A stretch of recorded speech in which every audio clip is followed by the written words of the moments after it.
जय हिंद दोस्तों, मैं हूं एसपी अभिलाष और आप देख रहे हैं द जियो पॉलिटिकल डेस्क। दोस्तों, इंडिया में कुछ बरसाती मेंढक निकल के आए हैं और इन्होंने पाकिस्तान के कुछ मेंढकों के साथ मिलकर के एक लेटर लिखा है पीएम को। ये लेटर लिखा गया है इंडिया के पीएम को और पाकिस्तान के पीएम को, और इन दोनों प्रधानमंत्रियों को इन्होंने बोला है कि भाई भारत और पाकिस्तान के बीच में रिश्ते नॉर्मलाइज किए जाए। आम आदमी ये चाहता है। आज दोस्तों इसी बारे में बात करने वाले, तो फटाफट से वीडियो को लाइक कर दो, चैनल को सब्सक्राइब कर लो और बेल आइकन दबाना मत भूलना, क्योंकि पाकिस्तानियों को नंगा करने में आज मजा बहुत आने वाला है। दोस्तों, ये जो लेटर लिखा गया है, ये लेटर इंडिया और पाकिस्तान दोनों जगह पे भेजा गया और यहाँ से पॉलिटिकल भूचाल जो मचा है, इसमें 17 officials, diplomats, academics, public figures India से और पाकिस्तान से हैं। मतलब ये कह रहे हैं कि यहाँ पे रिवाइवल किया जाए डायलॉग्स का लोगों के बीच में, दोनों कंट्रीज के। और letter urges both side to restore diplomatic engagement, people to people exchange and confidence building measures. पर दोस्तों इंटरेस्टिंग बात ये है कि इन सुवर्णमा लोगों की जो अपील है इंडिया पाकिस्तान रिलेशन को ठीक करने के लिए, उस टाइम पे है जब इंडिया और पाकिस्तान के रिलेशन सबसे ज्यादा लोएस्ट लेवल पे हैं। दोस्तों, ये लेटर दिखाता हूँ, आप ये लेटर देखो। Appeal to the prime minister of India and Pakistan by concern citizen. पहली बात तो भाई इनमें से कोई भी कंसर्न सिटीजन नहीं है, और दूसरी बात ये कि सारे के सारे सुअर के बच्चे हैं।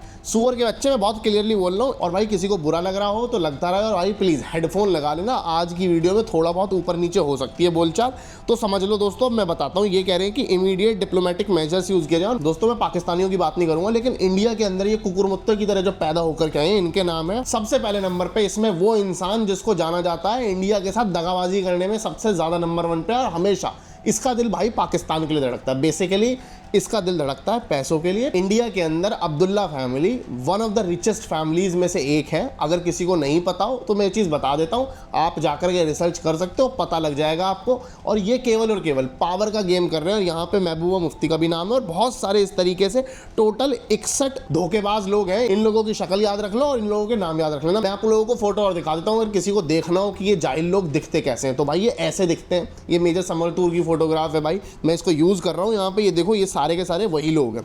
अब दोस्तों आगे चलते हैं कि यहाँ पे लेटर इस टाइम पे इतना कंट्रोवर्शियल क्यों हो रहा है। पहली बात तो ये कि इसमें जो अपील की गई है, हमें नहीं चाहिए, हमें पाकिस्तान से नॉर्मल रिलेशन कतई नहीं करने और किसी भी सूरत में नहीं करने। यार आपको क्यों करने हैं पाकिस्तान से रिलेशन नॉर्मल? आपको रिलेशन बनाने चाहिए ऐसे देश से जो आपके लेवल का देश हो।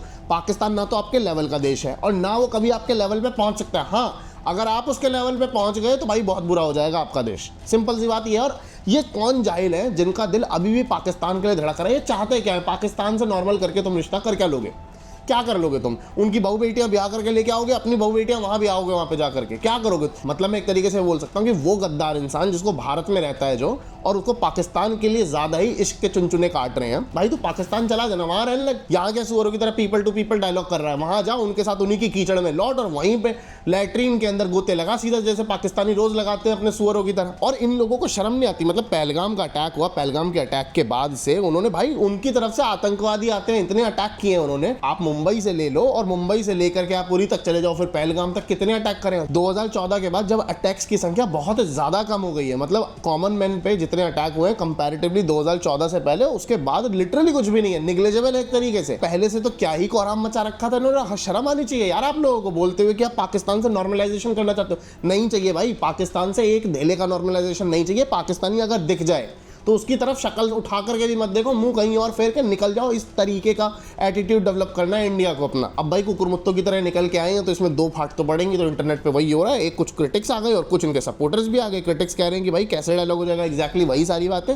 जो मैंने अभी बोली। और जो सपोर्टर है वो कह रहे हैं कि कम्युनिकेशन चैलेंज तो हमेशा ओपन रहना चाहिए, क्योंकि इससे क्या होता है कि फर्दर कभी एस्केलेशन हुआ या मिसकैलकुलेशन। अरे भाई कितनी मिसकैलकुलेशन होगी? और यार वो तुम्हारे देश में घुस के तुम्हारे लोगों को ठोक रहे हैं, इससे ज्यादा बड़ी मिसकैलकुलेशन क्या हो सकती है? तुम्हें ऐसे लोगों से बात करना एक मिसकैलकुलेशन है।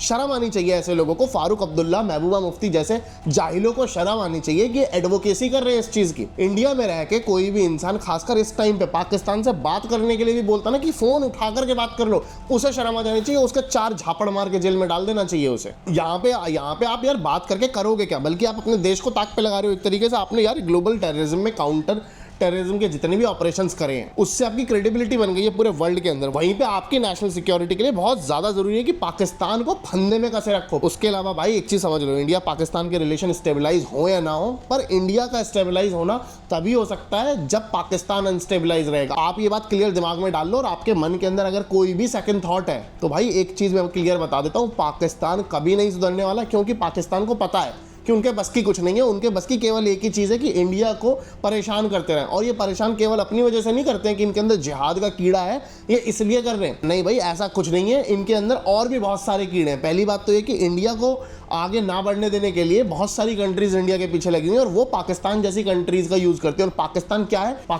पाकिस्तान एक बाजारू रखेल है। आप इस चीज का ध्यान रखना, इसका जो भी इंसान उपयोग करेगा उसके फेवर में बोलेगा हमेशा। और पाकिस्तान कभी अमेरिका के लिए और कभी चाइना के लिए बिकता रहा है और बिकता रहेगा। क्या आप एक ऐसे कैरेक्टरलेस कंट्री के साथ अपने कोई रिलेशन बनाना चाहते हो? क्या आप एक ऐसी कंट्री के साथ रिलेशन बनाना चाहते हो जो अपनी दोस्ती के लिए अपने घर की औरतें बेच देता है चाइना को? आप जाकर के देखो, इस कंट्री के अंदर इंसान कहलाने लायक नहीं है भाई। आप इस कंट्री से क्या नॉर्मलाइजेशन करना चाहते हो रिश्तों के, और किस तरीके का पीपल टू पीपल कॉन्फिडेंस बनाना चाहते हो? करेंगे क्या भाई पीपल टू पीपल कॉन्फिडेंस बना करके? दूसरा पुलवामा करवाना है हमने। अच्छा, इस लेटर के अंदर ये क्या डिमांड कर रहे हैं और क्या चाहते हैं मैं वो बताता हूँ आपको। पहले समझ लो, ये कह रहे हैं कि जितनी भी सिग्नेटरी हैं वो कह रहे हैं कि यहाँ पे ऑफिशियल डिप्लोमेटिक रिलेशन एंगेजमेंट किए जाए, वीज़ा और पिलग्रिमेज शुरू किया जाए, कल्चर को दोबारा से रिवाइव किया जाए, आर्ट कल्चर लिटरेचर। क्या करोगे भाई? उनके क्रिकेटर तो आतंकवादियों को बुलाते हैं अपने फ्यूनरल के अंदर। शोएब अख्तर के भाई के फ्यूनरल के अंदर सैफुल्ला कसूरी आया हुआ था जिसने आपका पहलगाम का अटैक करा हुआ है। उसके अलावा हमास के टेररिस्ट आए हुए थे, लश्कर तैयबा के टेररिस्ट आए हुए थे। क्या करोगे? किस तरीके के आर्ट और कल्चर की बात कर रहे हो? इनका कल्चर तो भाई टेररिज्म है, और इनकी जो आर्ट है वो भाई वहाँ की गोलियां हैं, जो बंदूक बनाते हैं वो है उनकी आर्ट। पर सबसे अच्छी बात यह है कि बीजेपी ने आकर के इस चीज़ का खंडन किया, और बीजेपी ने क्लियर बोल दिया कि उरी अटैक हुआ, पुलवामा अटैक हुआ, पहलगाम अटैक हुआ, और उसके बाद लगता है कि आप लोग चीज़ों को नॉर्मलाइज कर सकते हो। भाई पाकिस्तान आकर के आपके पैर छू करके, पैरों को धो करके पानी में, और उस पानी को अगर पिएगा ना तो भी साले के मुंह पे थूक करके आगे बढ़ जाना। पाकिस्तान इस लायक नहीं है, और पाकिस्तान से कोई नॉर्मलाइजेशन करना सबसे बड़ी बेवकूफ़ी होगी। पहले कांग्रेस जैसी बिना रीढ़ की हड्डी की सरकार ने ऑलरेडी गलती कर दी है। अब भाई बिना रीढ़ की हड्डी की सरकार ऐसा नहीं है कि यहाँ पे बैठी है, यहाँ पे रीढ़ की हड्डी की सरकार बैठी है, और मोदी गवर्नमेंट जिंदगी में कभी ऐसा नहीं होने देगी और ना होना चाहिए। ये टाइम तो लिटरली ऐसा कि पाकिस्तान को ठोकना है। जितने भी सुअर यहाँ पे बकवास कर रहे हैं, इनके नाम देखो ये फिर से, ये जितने भी सुअर हैं, हुमायूं कबीर वगैरह, भाई ये कौन लोग हैं? ये साले वो लोग हैं जो इंडिया के अंदर डिस्टेबलाइजेशन करने का काम करते हैं। पूरे इंडिया के अंदर चाहते हैं कि मतलब कोराम मचा रहे, इंडिया हमेशा आपस में इंटरनली लड़ाइयों में लगा रहे। ये सारे के सारे वो जाहिल लोग हैं, और सबको पता है भाई सबके पैसे कैसे आते हैं। मैं नाम नहीं लेना चाहता इनमें से कितनों के, बहुत सारे इनमें से ऐसे हैं जिनके ऊपर ना आधे नंगे हो जाएंगे अगर FCRA की डिटेलिंग पूरी की पूरी बैठ गई तो। और कश्मीर के अंदर किस तरीके से 1991 में किया गया था और किसने किया था, सबको बहुत अच्छे से पता है। क्यों मिस्टर फारूक अब्दुल्ला? अब एक बात समझना, क्या ये टर्निंग पॉइंट है, ये सिंबॉलिक अपील है? ये केवल और केवल खाली पीली नौटंकी है इंटरनेशनल लेवल पे दिखाने के लिए और अपने आप को रेलेवेंट रखने के लिए, क्योंकि भाई घर तो सबको चलाना है। इन सालों के बिजली का बिल नहीं भर रहा, लिटरली बता रहा हूँ, इन सालों के बिजली का बिल नहीं भर रहा घर के अंदर, और इनको अपना बिजली का बिल भरना है क्योंकि इनके बच्चे नहीं पढ़ पा रहे रात में। पर भाई एक चीज़ समझो, आप इंडिया की पोजीशन समझने की कोशिश करो। यहाँ पे इंडिया की पोजीशन क्या है? इंडिया अब उस लेवल पे आ चुका है जहाँ पे पाकिस्तान जैसे देश टेक्निकली हमें सीरियसली भी नहीं लेना चाहिए। पाकिस्तान केवल एक चींटी है, और आप हाथी भी नहीं है भाई, आप डायनासोर बन चुके हैं। आप समझ जाओ, अगर आप ऐसे चुटकी भी बजाओगे ना तो पाकिस्तान तबाह हो जाएगा। आपको उससे डायलॉग करने की तो कतई रिक्वायरमेंट नहीं है। और पाकिस्तान जैसे जाहिल देश के जाहिल नागरिकों के साथ भाई आप क्या नॉर्मलाइजेशन करोगे? भाई उनके यहाँ पे रेप की हरकतें देखी, उनके यहाँ पे बच्चाबाजी देखा, आपको क्या ये कल्चर अपने देश के अंदर इनहेरिट करना है? उनके गानों का करोगे क्या? झुंझुना बजाओगे? और झुंझुना बजाने का इतना सीन है तो भाई अपने पिछवाड़े में लेके बजाने लगो ना, भाई पाकिस्तान चले जाओ, वहीं जाके बजाना। भाई मैं बहुत ज्यादा क्लियर हूँ इस चीज में। अगर कोई इंसान इंडिया में रह करके, इंडियन होकर के पाकिस्तान से अगर नॉर्मलाइजेशन की बात करता है तो साला देशद्रोही है। साले को उठा के जेल में डालो तुरंत। इस तरीके के किसी भी इंसान की कोई जरूरत नहीं। ऑफिशियल पॉलिसी हमारी बहुत क्लियर होनी चाहिए कि पाकिस्तान का बेड़ा गर्क करना है अपने को। और दूसरा ट्रैक टू अपील हम ऑलरेडी चला चुके हैं। ऑलरेडी अभी कुछ टाइम पहले कुछ डायलॉग्स हुए थे, वहां पे चीजें चल रही हैं, गवर्नमेंट अपने अकॉर्डिंग कर रही है, पर पाकिस्तान को अपने साथ नहीं बिठाना है कभी भी, क्योंकि पाकिस्तान की औकात नहीं है। और पाकिस्तान को और भिखारी को उसकी औकात दिखाते रहना चाहिए। और पाकिस्तान हमेशा भिखारी था और रहेगा। और जितने उसके फेवर में बोल रहे हैं आकर के इस टाइम पे, इन लोगों को शर्म नहीं आती? इनके घर से जब जाकर के कोई मरेगा उस दिन इन लोगों का अकल आएगी क्या? और अगर इतनी ही चुल मची है तो पहले एक काम करो, जितने भी पहलगाम के लोगों को मारा गया था उन सारे के सारे जितने भी बंदों ने मारा था सबको पकड़ के लेकर के आओ, पाकिस्तान से पूरा का पूरा हिसाब करवाओ, उसके बाद बात करेंगे। और उसके बाद भी तुम अपने घर वालों को भेजो पाकिस्तान, जिसको भेजना है, ठीक है, पर यहाँ नहीं आओगे वापस। सीधी सी बात है। अगर पाकिस्तान से नॉर्मलाइजेशन के इतने ही कीड़े बिलबिला रहे हैं ना पेट के अंदर, तो भाई ऐसा है, पाकिस्तान जाकर के रहो, चाहे वो फारूक अब्दुल्ला हो, महबूबा मुफ्ती हो, कोई भी हो, आप सियासत के हो या फिर बाहर के हो, जितने भी हो, हमें 2 रुपए का फर्क नहीं पड़ता। आप यहाँ से दफा हो जाओ और पाकिस्तान के साथ जाकर के रहो। इंडिया के अंदर रहना है तो इंडिया जिंदाबाद कहना है। यहाँ पे पाकिस्तान की अगर सांस भी लेता हुआ कोई नजर आ गया ना तो उसकी सांस खींच ली जा सकती है। पर दोस्तों आप लोग क्या सोचते हो, क्या भारत को पाकिस्तान के साथ रिश्तों को नॉर्मलाइज करना चाहिए, या फिर जैसा चल रहा है वैसा चलने दे, पाकिस्तान को औकात दिखाओ और हर दिन बढ़ चढ़ करके पाकिस्तान को पाकिस्तान की औकात दिखाओ? आप लोग क्या सोचते हो मुझे कमेंट्स में बताइएगा। मैं मिलता हूं आप लोगों से अगली वीडियो में, तब तक के लिए जय हिंद, वंदे मातरम, भारत माता की जय।